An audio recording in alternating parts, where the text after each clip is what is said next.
Do you ever find yourself in a situation where you're speaking English, trying to express yourself fluently, but you stumble over your words because you're not quite sure which phrasal verb to use? Imagine this. You're at a party and someone asks you if you picked up any new hobbies lately. Instead of replying confidently, you find yourself hesitating, unsure if they meant pick up as in start doing, or pick up as in gather or collect. Or maybe you've been in a job interview and your potential employer asks if you can turn in your work by Friday. You agree, but later realize that you should have asked if they meant turn in as in submit or turn in as in surrender. We've all been there, but fear not. In this video, we are going to master phrasal verbs so that you can speak like a pro in any situation. Let's dive in. Hi everyone, I'm Teacher Minette from chrisamericos.com, where we help you to level up and show the world the best version of yourself. Phrasal verbs are everywhere in English, from casual conversations with friends to formal business meetings. Mastering phrasal verbs not only enhances your vocabulary, but also helps you understand native speakers better. English speakers use phrasal verbs so frequently that they become second nature, making comprehension a challenge for those not familiar with them. Furthermore, using phrasal verbs appropriately can greatly improve your fluency and make you sound more like a native speaker. It's like adding seasoning to your language. It adds flavor and authenticity. Here's what you can expect to learn. Understanding phrasal verbs. We'll start by breaking down what phrasal verbs are and how they are formed so that you will have a solid foundation. Common phrasal verbs. You'll discover some of the most frequently used phrasal verbs in everyday English, along with their meanings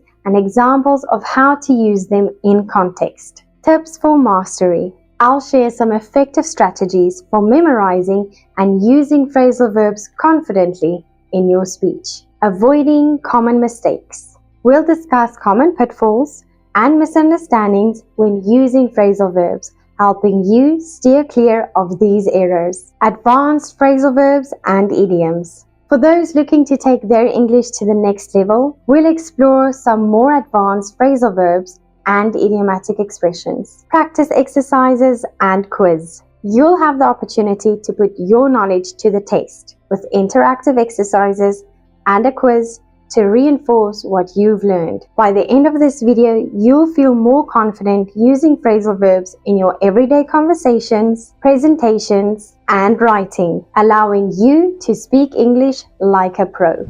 So let's dive in and get started. Understanding phrasal verbs. Phrasal verbs are combinations of a verb and one or more particles, typically prepositions or adverbs, that together convey a single meaning different from the original meaning of the words. Regular verbs consist of a single word, such as walk, eat, or sleep.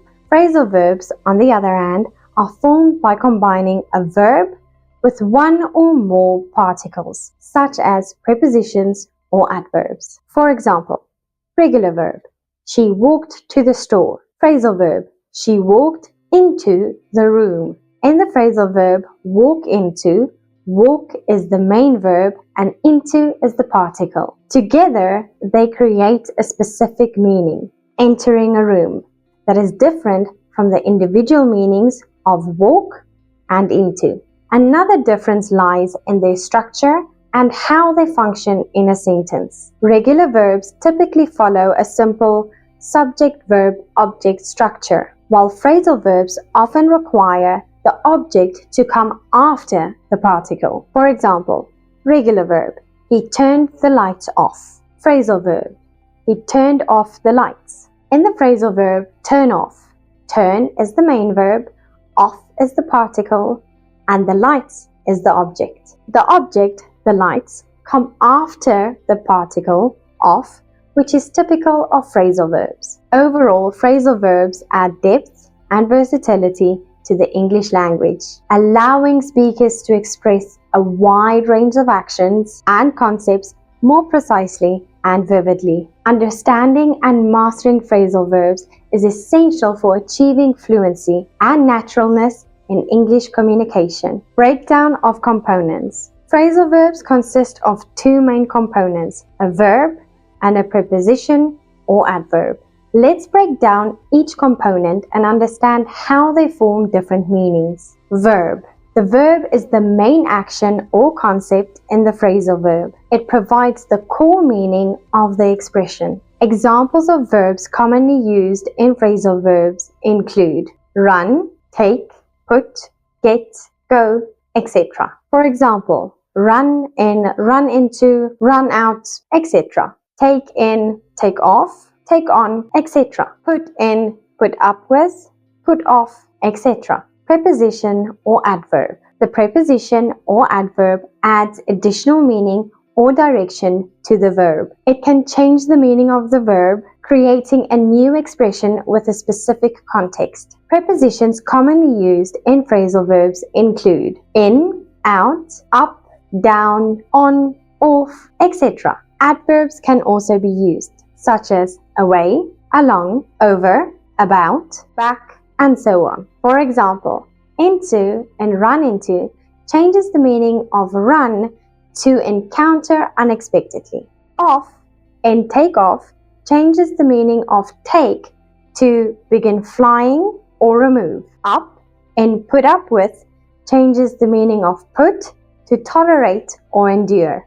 How they form different meanings. The combination of the verb and the preposition or adverb forms a unique meaning that may not be deducible from the individual words alone. Different prepositions or adverbs can completely alter the sense of the verb, making phrasal verbs versatile and nuanced. For example, run into means encounter unexpectedly, while run over means hit with a vehicle. Take off can mean begin flying, remove, or become successful, depending on the context. Put up with means tolerate or endure, while put off means delay or postpone. Understanding the combination and nuances of these components is crucial for mastering phrasal verbs and using them effectively in everyday communication. Common phrasal verbs in everyday conversations. Here are some commonly used phrasal verbs along with their meanings and usage in context.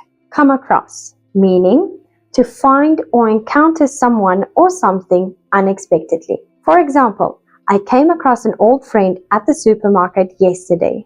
Take off, meaning to remove something such as clothing or accessories. Or it can mean to depart or leave suddenly, especially when referring to an aircraft. For example, she took off her jacket when she entered the house. The plane is scheduled to take off at 9 a.m.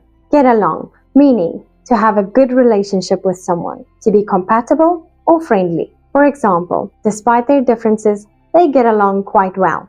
Put up with, meaning to tolerate or endure something unpleasant or difficult. For example, I don't know how she puts up with her nosy neighbors. Look forward to, meaning to feel excited or eager about something that's going to happen. For example, I'm looking forward to my vacation next month. Run out of, meaning to exhaust the supply of something, to have none left. For example, we ran out of milk, so I need to go to the store. Turn on, meaning to activate or start something, such as a device or light. To suddenly become hostile or aggressive towards someone. For example, he turned on the TV to watch the news. Or, she was nice at first, but then she turned on me when she heard my opinion. Bring up, meaning to raise a topic or subject for discussion. For example, I don't want to bring up the issue at the meeting, but we need to discuss it. These phrasal verbs are commonly used in everyday conversations and can greatly enhance your fluency and naturalness in everyday English communication. Tips for mastering phrasal verbs. Contextual learning. Contextual learning enhances memory retention because it provides a meaningful connection between the phrasal verb and its usage. When you encounter a phrasal verb in its specific context, you are more likely to remember its meaning and how to use it correctly later on. This is because the context creates a mental anchor. that reinforces the learning process. Practice with real-life situations. Create role-playing scenarios with a friend or language partner so that you can practice using phrasal verbs in different contexts. Choose scenarios related to everyday activities such as shopping, dining out, or traveling. Flashcards and mnemonics. Create flashcards. Write the phrasal verbs on one side of the flashcards and its meaning on the other. Use color coding or visuals to make the flashcards more engaging and memorable. Review your flashcards regularly, testing yourself on the meaning and the usage of each phrasal verb. Avoiding common mistakes. Phrasal verbs and prepositional verbs may seem similar, but there are key differences between them in terms of structure, meaning, and usage. Let's highlight these differences. Phrasal verbs. Structure. Phrasal verbs consist of a main verb followed by one or two particles, typically prepositions or adverbs. The particle comes after the verb and often changes the meaning of the verb. For example, turn off, give up, and run into. Phrasal verbs create a single semantic unit with a meaning that may not be predictable with the meanings of its individual parts. The combination of the verb and particle or particles often create figurative or idiomatic meanings. For example, turn off means to stop the operation of something, not simply to turn and off separately. Usage.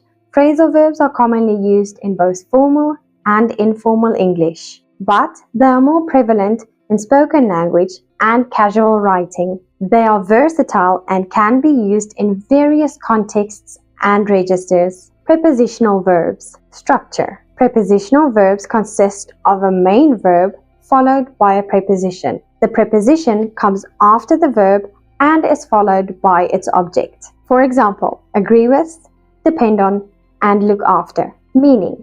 Prepositional phrases have a literal meaning, where the preposition retains its original meaning. The combination of the verb and preposition creates a new meaning that is typically predictable from the meanings of the individual parts. For example, agree with means to have the same opinion as someone, where with retains its meaning of association or agreement. Usage. Prepositional verbs are more commonly used in formal and academic English, though they are also used in everyday language. They are generally more straightforward in meaning and usage than phrasal verbs. Key differences. Composition. Phrasal verbs consist of a verb and one or more particles, while prepositional phrases consist of a verb and a preposition. Meaning. Phrasal verbs often have idiomatic or figurative meanings, while prepositional verbs have more literal meanings that can be predicted from the individual parts. Usage. Phrasal verbs are common in both formal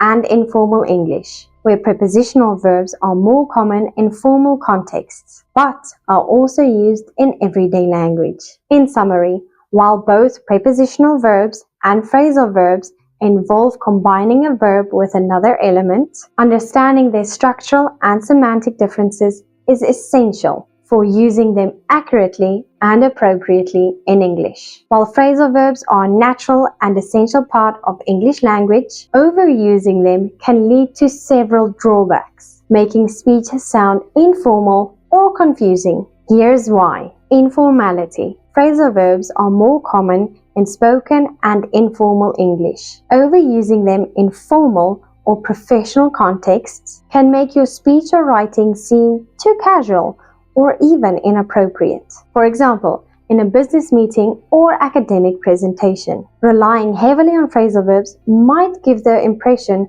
of the lack of professionalism. Ambiguity. Some phrasal verbs have multiple meanings, and using them excessively can lead to ambiguity or confusion of your intended message. For instance, the phrasal verb take off can mean to remove or to start flying. Using it too often without context can make it unclear which one you are referring to. Lack of precision. Phrasal verbs often convey meanings in a more general or informal way compared to their single word counterparts. Overusing phrasal verbs might lead to a lack of precision or specificity in your communication. Difficulty for non-native speakers. Non-native speakers may find it challenging to understand and use phrasal verbs correctly due to their idiomatic nature and multiple meanings. Overusing phrasal verbs can make it even more difficult for non-native speakers to follow the conversation or understand the intended meaning. Monotony. Using the same phrasal verbs repeatedly can make your speech or writing sound monotonous or repetitive. Varying your vocabulary with a mix of phrasal and non-phrasal verbs can make your language more engaging and dynamic. Advanced phrasal verbs and idioms. Now that you've covered the basics of phrasal verbs, let's explore some less common or more complex ones, along with idiomatic expressions that can enrich your English language skills. Phrasal verbs. Brush up on, meaning to review or improve one's knowledge of something. For example, I need to brush up on my French before my trip to Paris. Blow away, meaning to greatly impress or astonish someone. For example, the performance blew me away. It was absolutely stunning. Figure out, meaning to understand or solve a problem. For example, it took me a while, but I finally figured out how to use the new software. Catch on, meaning to understand or become popular. For example, the new fashion trend is starting to catch on among young people. Idiomatic expressions. Under the weather, meaning feeling ill or not well. For example, I won't be able to come to work today. I'm feeling a bit under the weather. Bite the bullet, meaning to face a difficult situation with courage. For example, I knew I had to tell my boss the truth, so I decided to bite the bullet and confess. Hit the nail on the head, meaning to describe or identify something exactly right. For example, you hit the nail on the head with your analysis. That's exactly what I was thinking. Jump through hoops, meaning to go through a lot of difficult or annoying tasks to achieve something. For example, I had to jump through hoops to get my visa approved, but it was worth it in the end. These less common phrasal verbs and idiomatic expressions add depth and color to your English language skills. Incorporating them into your speech and writing can make you sound more fluent and natural, while also expanding your vocabulary repertoire. Practice exercises and quiz. Are you ready to put your knowledge of phrasal verbs to the test? Take this quiz to see how well you understand and can use phrasal verbs in context. Choose the correct answer for each question and check your understanding. Let's get started. What does run into mean? A. To exercise. B. To encounter unexpectedly. C. To finish quickly. Or D. To criticize someone. The correct answer is B. To encounter unexpectedly. Which phrasal verb means to start enjoying something? Is it A. Give up, B. Take up, C. Get into, or D. Come across? The correct answer is C. Get into. What does put off mean? Is it A. To delay, B. To turn off, C. To start, or D. To remember? The correct answer is A. To delay. Fill in the blanks. I accidentally my old friend at the grocery store yesterday. The correct answer is I accidentally ran into my old friend at the grocery store yesterday. She decided to smoking last year.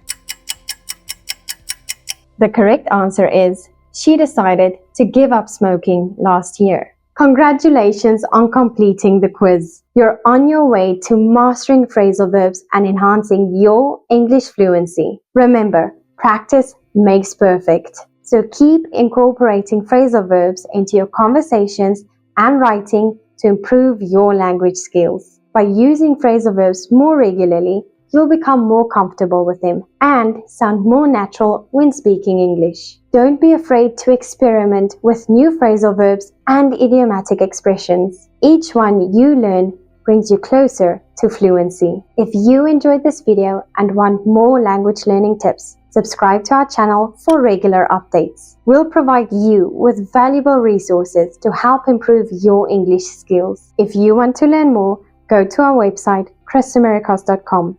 I'll see you in the next video. Bye.